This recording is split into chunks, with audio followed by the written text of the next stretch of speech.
Santapan Harian Rabu 20 September 2023. Inilah program Santapan Harian, sebuah program yang mengajak Anda menelusuri isi Alkitab, agar Anda menemukan makna firman Tuhan sesuai dengan konteksnya.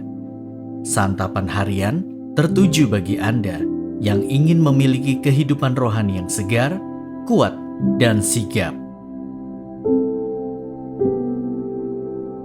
Hari ini kita akan membaca Yeskiel pasal yang ke-20, ayat yang ke-30 hingga ayatnya yang ke-44. Namun sebelumnya, mari kita berdoa. Dalam kerendahan hati dan penuh sukacita, kami siap menerima firman-Mu. Di dalam kasih-Mu Kristus, kami berdoa. Amin. Yeskiel 20 ayat 30-44. Oleh sebab itu katakanlah kepada kaum Israel, beginilah firman Tuhan Allah. Apakah kamu menajiskan dirimu juga dengan cara hidup nenek moyangmu dan bersinah dengan mengikuti dewa-dewanya yang menjijikkan?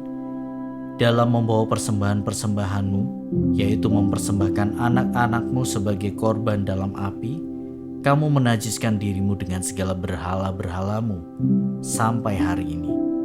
Apakah aku masih mau kamu minta petunjuk daripadaku, hai kaum Israel? Demi aku yang hidup, demikianlah firman Tuhan Allah. Aku tidak mau lagi kamu minta petunjuk daripadaku.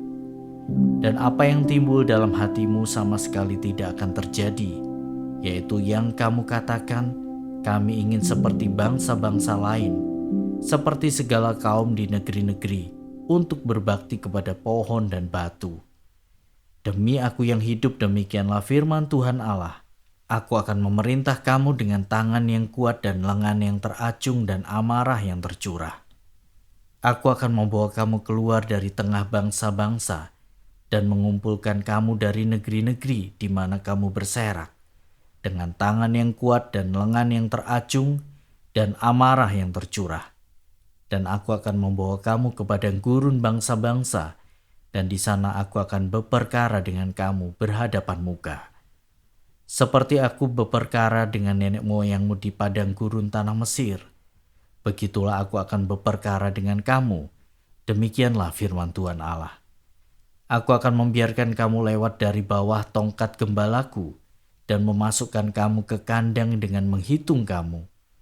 Aku akan memisahkan dari tengah-tengahmu orang-orang yang memberontak dan mendurhaka terhadap aku. Aku akan membawa mereka keluar dari negeri tempat mereka tinggal sebagai orang asing, tetapi di tanah Israel mereka tidak akan masuk. Dan kamu akan mengetahui bahwa akulah Tuhan. Hai kamu kaum Israel, beginilah firman Tuhan Allah. Biarlah masing-masing pergi beribadah kepada berhala-berhalanya, tetapi kemudian kamu akan mendengarkan aku dan tidak lagi melanggar kekudusan namaku yang kudus, dengan persembahan-persembahanmu dan berhala-berhalamu. Sebab di atas gunungku yang kudus, di atas gunung Israel yang tinggi, demikianlah firman Tuhan Allah. Di sana, di tanah itu, segenap kaum Israel dalam keseluruhannya akan beribadah kepadaku. Di sana aku akan berkenan kepadamu, dan di sana aku akan menuntut dari kamu persembahan-persembahan khususmu dan sajian-sajianmu yang terpilih, segala yang kamu kuduskan.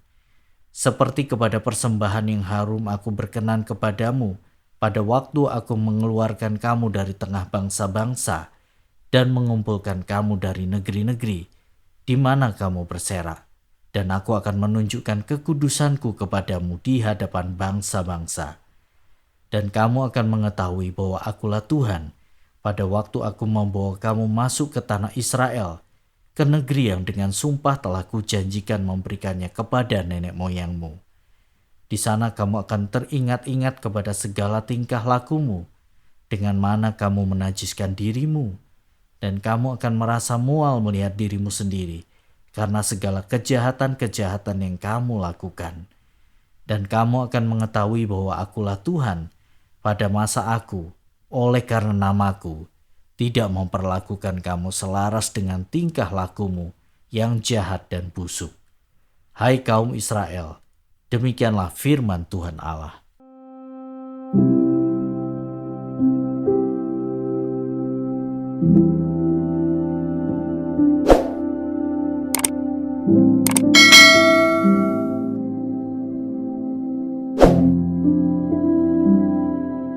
Sahabat santapan harian, apresiasi dan sanksi atau reward and punishment menjadi hal yang lumrah dalam dunia kerja, sekolah, juga dalam parenting. Ketika seseorang melakukan hal yang benar, dia mendapatkan reward. Sebaliknya, ketika melakukan kesalahan akan mendapatkan punishment. Biasanya reward and punishment itu memiliki level tertentu. Apa yang lumrah dilakukan manusia ternyata belum tentu demikian dengan Tuhan. Kebesaran Tuhan justru terletak pada tindakannya yang tidak tunduk dalam aturan reward and punishment. Satu contohnya adalah tindakannya kepada umat Israel yang berkhianat kepadanya. Tuhan tidak memperlakukan mereka selaras dengan tingkah laku mereka yang jahat. Tuhan memang marah dan menyerahkan umatnya dan menyerahkan mereka kepada bangsa lain. Namun, kasih Tuhan tidak membuatnya membuang umatnya secara terus-menerus. Pengampunan dikaruniakannya, bahkan umatnya ditolong untuk menjadi bersih kembali dari kejahatan mereka.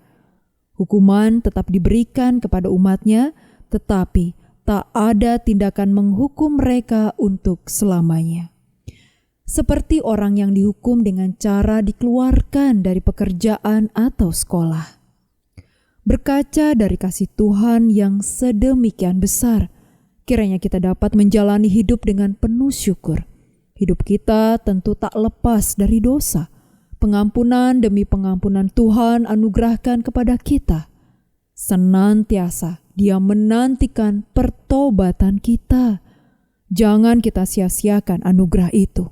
Segeralah memohon ampun dan bertobat dengan tidak lagi mengulangi dosa kita.